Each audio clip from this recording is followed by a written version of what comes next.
প্রথমত তো তিনটা মেজর এরিয়াতে আমরা একসাথে কাজ করবো ইউএনএফপি এর সাথে। একটা হচ্ছে আমাদের পলিসিটাকে যুগ উপযোগী করে গড়ে তোলা এবং বেস্ট প্র্যাকটিসেস যেগুলো আছে পৃথিবীতে এই ডেমোগ্রাফিক ডিভিডেন্ড কাজে লাগানোর জন্য সেইভাবে আমাদের ইউথ পলিসিটাকে ঠিক করা। একটা নির্দিষ্ট সময় পর পর ইউথ পলিসি চেঞ্জেস করতে হয়, আপনারা জানেন, সেটাকে একটা সমন্বয়ের মাধ্যমে করা। এবং আপনারা জানেন আমাদের 18,500-18,000-এর উপরে যুব সংগঠন আছে, কিন্তু শুধু রেজিস্ট্রেশনটা আমরা দিয়েছি, কিন্তু এরপরে এটার ফলো আপ ডাটাবেসটা আমাদের কাছে নেই আনফর্চুনেটলি। ওই ডাটাবেসটা তৈরিতে ইউএনএফপি আমাদেরকে হেল্প করবে, যাতে করে আমাদের কাছে একটা ডাটাবেস থাকলে আমরা তাদেরকে কীভাবে কাজে লাগাতে পারবো। আপনারা দেখেছেন যে এবার যখন গণঅভ্যুত্থানের পরপর যখন বন্যা হলো, তখন আমাদের যুব সংগঠনগুলোকে আমরা নির্দেশনা দিয়েছি, সারা দেশে তারা কিন্তু ভলান্টারি অ্যাক্টিভিজম করেছে। তো এক্ষেত্রে ডাটাবেসটা থাকলে আমরা তাদেরকে আরও অনেক ন্যাশনাল ক্রাইসিস থেকে শুরু করে আরও অনেক ন্যাশনাল গুরুত্বপূর্ণ কাজে আসলে কাজে লাগাতে পারবো। সেই জন্য এই ডাটাবেসটা তৈরি করা হবে। এর বাইরেও আরেকটা গুরুত্বপূর্ণ এরিয়া হচ্ছে আমাদের দেখা যায় একদম প্রত্যন্ত অঞ্চলেও খুব নতুন ভালো ভালো আইডিয়াস জেনারেট করতেছে আমাদের ইয়াং পপুলেশন, কিন্তু ওইটাকে আমরা মেইনস্ট্রিম করতে পারতেছি না। তাদের সাথে আমাদের ওই যোগাযোগ, ওই কমিউনিকেশনটা নেই। ওইটা ডেভেলপ করার জন্য আমরা পলিসি ওইভাবে তৈরি করব এবং এটাতে ইউএনএফপি আমাদেরকে সহায়তা করবে। নিশ্চিন্তে খান স্বাস্থ্যকর অল টাইম পান, অল টাইম হেলদি লাইফ। একটু ক্রীড়াতে আসতে চাই। প্রথমত ওনারা যে কমিটিগুলো জমা দিয়েছেন, আপনারা জানেন আমরা একটু বেসিক ভেটিং শেষেই দিয়ে দিই এবং আশা করা যাচ্ছে এই সপ্তাহের মধ্যে আমরা সবগুলো কমিটি প্রকাশ করে দিব, যে অ্যাডহক কমিটিগুলো বাকি ছিল। এবং এরপরে যেই কমিটিগুলো হয় নাই, ওই স্পোর্টসগুলো স্বাভাবিকভাবে একটু স্থবিরতা ছিল, আশা করি সেই স্থবিরতা কাটবে। এর বাইরে আমাদের যেই কনস্টিটিউশনাল রিফর্মের জায়গায় অলরেডি সার্চ কমিটি যারা ছিলেন ওনারা অনেকটা কাজ এগিয়ে নিয়েছেন। যেহেতু সার্চ কমিটি শব্দটার সাথে আসলে কনস্টিটিউশনের ইয়েটা যায় না, সেই জায়গা থেকে আমরা হয়তো আরও কোঅপ করে এটাকেই আরও একটা নির্দিষ্ট সময় আমরা বেঁধে দেবো, এর মধ্যে আমরা কনস্টিটিউশনাল রিফর্মগুলো করে ফেলবো আশা করি। তবে সেটা কি কমিশন নামে আসবে? সেটা কি কমিশন কী নামে আসবে সেটা আমরা একটু ওয়ার্কআউট করে দেবো।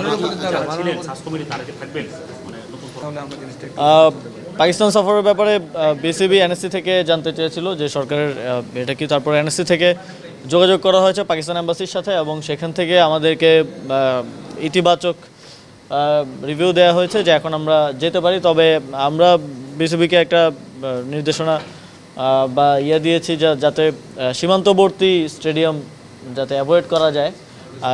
সেক্ষেত্রে বিসিবি এখন পাকিস্তান ক্রিকেট বোর্ডের সাথে কথা বলে যতটা নিরাপদভাবে এই সফর শেষ করা যায় এটা আমরা দেখেন। রিফরমেশন কখনো মানে কোনো সহজ প্রক্রিয়া না। সহজ প্রক্রিয়া হলে আমরা ওই 53 বছরে একবারে সে এত বড় পরিসরের সংস্কারের কথা বলতাম না, আমরা প্রতি বছরই করতে পারতাম। তো যখনই রিফরমেশনের আলাপটা উঠলো, কোনো একটা জায়গায় কাঠামোগত সংস্কার হলে আপনারা জানেন এটার উপকারভোগী যেমন আছে, এর ফলে যারা বিভিন্ন অনিয়ম করে আসছে তাদের সেই অনিয়ম বন্ধ হয়ে যাওয়ার একটা সম্ভাবনা আছে।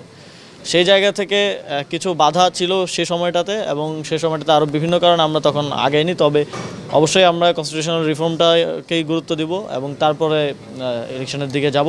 এবং যেহেতু আমাদের হাতে সময়ও আছে, আপনারা জানেন, সেটা করার জন্য কোন প্রক্রিয়া করা যাবে এটা আমরা বিসিবির সাথে আরও ফার্দার ডিসকাশনের মাধ্যমে ঠিক না, এটা আমরা কথা বলছি। এটা দীর্ঘদিনের প্র্যাকটিস হয়ে গেছে যে নিয়ম না মানা, এবং নতুন করে যখন আবার সেগুলো রিইনস্টেট করতে যাওয়া হয় তখন একটু অভ্যস্ততার কারণেই আমার মনে হয় যে একটু গড়িমসি বা এই বিষয়গুলো থাকে।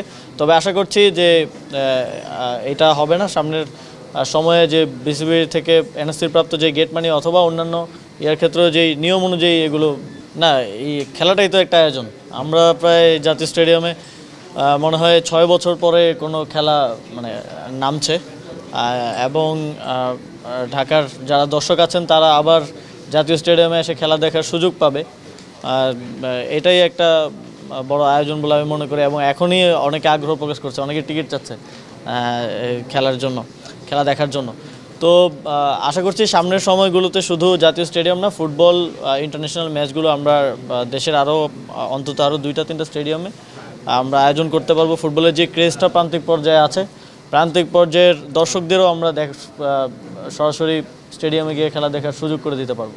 এখানে অনেকগুলো আইনি জটিলতা আছে, সেগুলো আমরা আইন মন্ত্রণালয়ের থেকে জানতে চেয়েছি যে কী ধরনের আইনি জটিলতা আছে কিংবা আছে কিনা, এবং এর বাইরেও মেয়াদ সংক্রান্ত জটিলতা আছে। এর বাইরে আবার আমরা একটা লিগ্যাল নোটিশ পেয়েছি এবং আমাদেরকে বিবাদী করে রিটও করা হয়েছে যাতে শপথ গ্রহণ করতে না দেওয়া হয়। আমরা যতদূর জানি সেটা বিচারাধীন আছে। তো এই সকল ধরনের জটিলতা নিরসন না করে আমরা কোনো সিদ্ধান্তে আসলে যেতে পারছি না। তো রিটের বিষয়টা এবং আইন মন্ত্রণালয়ের মতামত পাওয়া গেলে কোনো ধরনের আইনি জটিলতা না থাকলে শপথ দিতে কোনো অসুবিধা নেই। যারা সেখানে আন্দোলন করছেন আমরা দেখেছি বেশিরভাগই একটি নির্দিষ্ট রাজনৈতিক দলের নেতাকর্মী। আমাদের প্রত্যাশা থাকবে যে নগরবাসীর যে ভোগান্তি এবং ভোগান্তিটা শুধুমাত্র রাস্তা বন্ধ করে দেওয়ার জন্য নয়। আপনারা জানেন যে অনেক রেগুলার কাজ আছে সিটি কর্পোরেশনের, সেগুলো এক ধরনের স্থবিরতা হয়ে আছে।